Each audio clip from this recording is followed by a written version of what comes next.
to the 3x5 Live podcast. Hello, friends. Hi, friend. Thanks for being here today. We chatted about a little time and what time means to you in our last podcast. Mm-hmm. Some time management. Yeah, and today I think we're going to riff on a topic that comes up here a bunch, but it is self-talk. Mm-hmm. And I got a quote here I want to read. Your subconscious mind is always listening to and believing in everything you repeatedly say about yourself. So try not to become your own enemy of progress, which happens so often where, we're trying to accomplish some goal and you're the one that's sitting inside of yourself, telling yourself you can't achieve it, telling yourself that you're not good enough, you don't deserve it. This ties hand in hand with mindset too. I think so often we don't recognize how powerful the stories are that we tell ourselves and how much impact it actually has on our actions and the way that we show up in the world. We are our own worst enemies for sure in terms of that cyclic thinking and, the anxiety that it causes, whether it's through social situations or situations at work. And, a lot of it resides in our own, between our two ears, and really nobody else recognizes the battle that you're going through with yourself. So we just thought that it was timely because I think a lot of us have been dealing with some self-talk and some things that are swirling in our brains that. Yes. Yeah. And one term I heard for this is from somebody say the silent killer. And that really struck a chord with me. It's just like we can control what goes on between our ears, and it can be a silent killer because nobody else hears it except yourself. So we have like 6-7 steps to help address this negative self-talk, the silent killer. So we'll kind of walk through those a little here. So step one is really obvious, but it's observing and identifying your self-talk. So just be an observer. When you start going down that spiral, sit back and just observe yourself saying the statements that you're saying.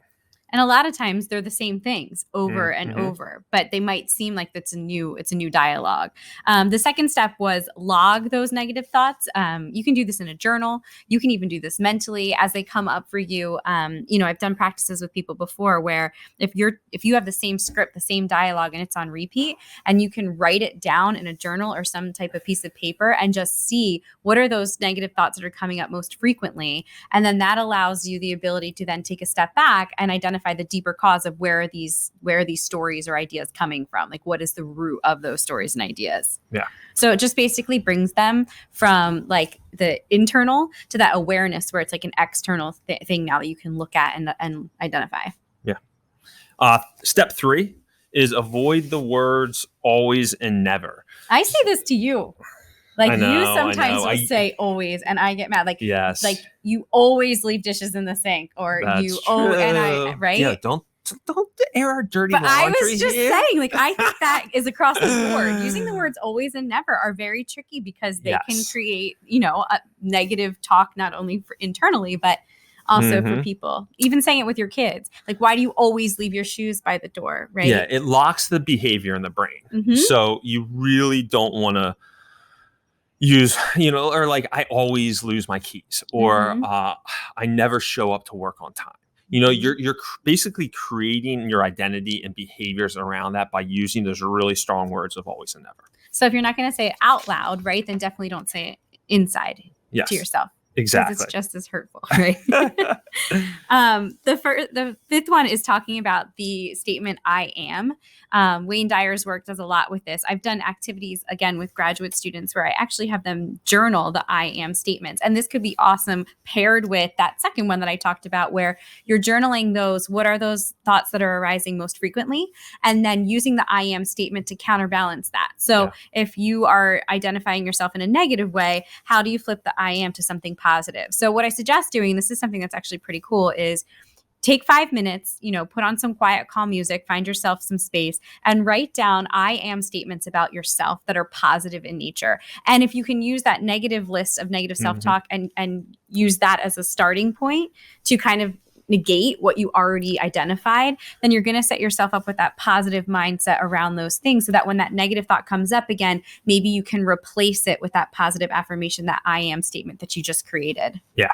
And just also, if you are going to use I am in a negative way, like I am being a jerk, like sometimes we just like, you do something, you did it. And you're like, I'm such a jerk.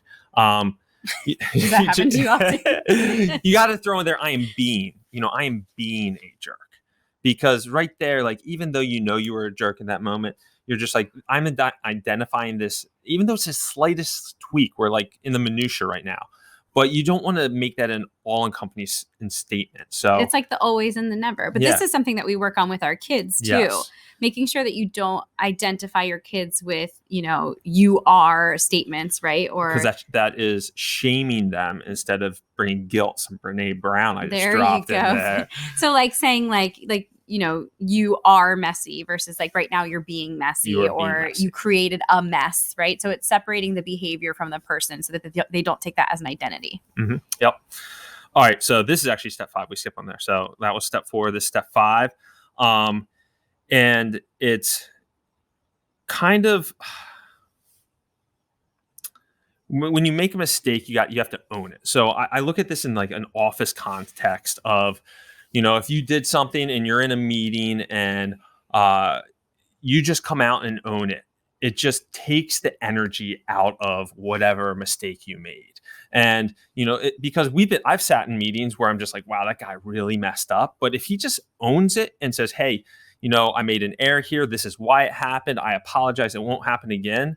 In my mind, I'm like, wow, that's amazing. And I don't have nothing swirling negatively about that person because they just brought ownership to it. Mm-hmm. So when you do that, you just really break the momentum of whatever mistake you did make. I mean, how many times have you been in, and actually my girlfriend and I have been talking about this recently, that, I don't know, post-COVID, some of us are struggling with social engagements and being like around socially with people that we haven't seen in a while. And, you might leave that conversation that you've had with this person and your brain starts spiraling of like, oh, did I say the wrong thing? Or should I said this instead? Or like, oh, I hope I didn't hurt their feelings when I did this. And already that person probably has forgotten what you've talked about, but we have that idea of like, it continues to swirl and swirl and swirl and swirl. So like Bri said, I love that, because if you can nip it in the bud right away and just be like, listen, like, I'm sorry that was a little awkward. Like, I feel like I'm a little out of practice, or like, I hope I didn't offend you when I said X, Y, and Z. That right there sucks the energy from the conversation. And then you don't have to go home and take that garbage with you and like rethink everything. Mm-hmm. Exactly.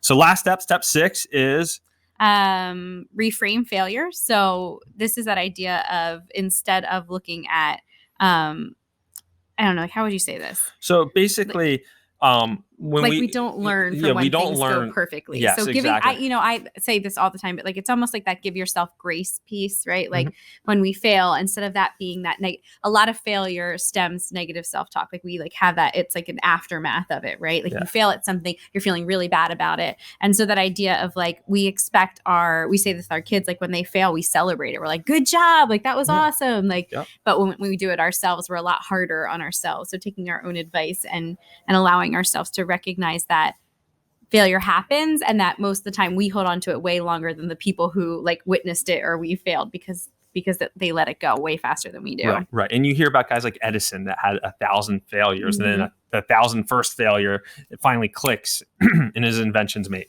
And you hear about Jeff Bezos and like the amount of failures he has had that has gained now, so much success. So just reframing failure that, hey, first off, it's fleeting. And then also that's where we get our biggest lessons from those things.